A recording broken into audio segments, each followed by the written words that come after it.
네, 이어서 예산 지역으로 가봅니다. 올해 예산군에서는 전통시장 활성화 프로젝트가 큰 성공을 거두었습니다. 기업 유치와 산업단지 조성이 속도를 내는 등 기분 좋은 소식들이 잇따랐습니다. 이미정 기자가 전해드립니다. 활기를 잃어가던 전통시장이 다시 살아났습니다. 사업가 백종원 씨와의 협업으로 예산시장과 삽교 곱창거리가 재탄생했습니다. 옛 모습을 그대로 간직한 모습에 지역 특산물로 개발한 메뉴도 팔고 있어 관광객들의 호응을 얻었습니다. 올해 약 300만 명이 방문했습니다. 삽교 곱창거리에도 관광객의 발길이 이어지고 있습니다.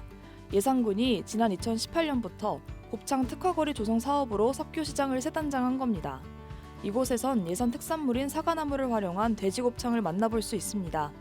예산군은 덕산시장 등 지역 내 5개 전통시장 활성화에 나설 계획입니다. 역전 시장에 지금 쌍둥이 프로젝트로 해서 또 준비를 하고 있습니다. 그 다음에 덕산시장이 있습니다. 이렇게 해서 예산에 5대 시장이 있는데 점점 활성화가 돼서 전체 먹거리가 있고 관광이 있고 찾아올 수 있는 그런 고장으로 거듭나겠습니다. 사업가 백종원 씨와의 협업으로 올해 처음 열린 예산 맥주 페스티벌에는 사흘 동안 약 25만 명이 방문하기도 했습니다. 지역 맥주와 통돼지 바베큐 등이 등장해 방문객들의 눈길을 끌었습니다. 또 바가지 요금 없는 축제로 입소문이 나면서 예상보다 방문객이 3배 늘었습니다. 지난 10월 열린 삼국축제, 예산 특산품인 국수와 국밥, 국화를 주제로 열렸습니다. 올해로 7번째를 맞는 축제에선 백종원 씨의 컨설팅을 받은 다양한 먹거리가 마련됐습니다. 지역 특산물을 활용한 요리 대회까지 펼쳐져 관광객들의 호응을 끌어냈습니다. 충남 지역 최대 사과 주산지인 예산군이 올해 사과 재배 100주년을 맞았습니다. 과수화상병 등으로 사과 재배에 어려움이 많았던 사과 농가. 예산군에서 새로운 대체 작물로 블랙 사파이어를 선택했습니다. 따로 약재 처리를 안 해도 씨가 안 생기는 품종이라 사과보다 관리가 쉽고 적은 인력으로도 재배할 수 있습니다. 지난 2021년 심은 지 2년 만에 올해 첫 수확을 했습니다. 예산군은 지역 내 블랙 사파이어 농가를 확대할 계획입니다. 내년도 사업비를 지금 확보가 거의 된 상태예요. 그래서 예산군에서는 앞으로 지속적으로 사파이어가 확산되지 않을까 이런 생각을 하고 있습니다. 예산 제2 일반 산업단지가 중부 산업벨트 중심 산단으로 급부상하고 있습니다.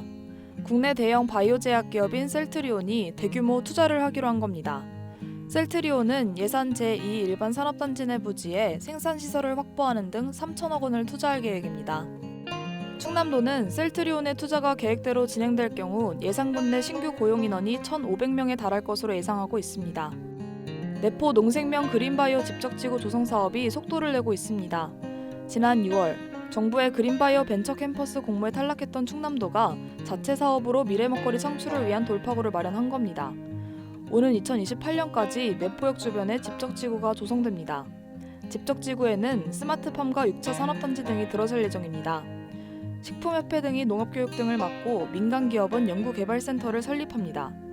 집적지구 조성과 셀트리온의 투자로 예산군 지역경제 활성화에 청신호가 켜졌습니다. 충남방적 부지와 덕산온천 개발 등 수건 사업이 물꼬를 트면서 지역 발전에 탄력을 받고 있습니다. 충남방적 폐공장이 농촌공강 정비사업 대상지로 선정된 겁니다. 공모 선정에 따라 충남방적 부지 내 유해시설이 철거됩니다. 군은 2027년까지 5년간 국비 포함 약 390억 원을 투입할 방침입니다.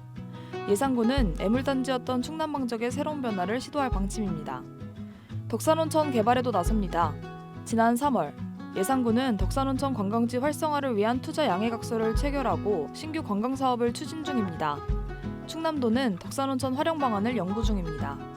충남방적과 덕산온천 개발 등으로 지역 전체에 생기와 활력이 생길지 주목됩니다. 헬로티비 뉴스 이미정입니다.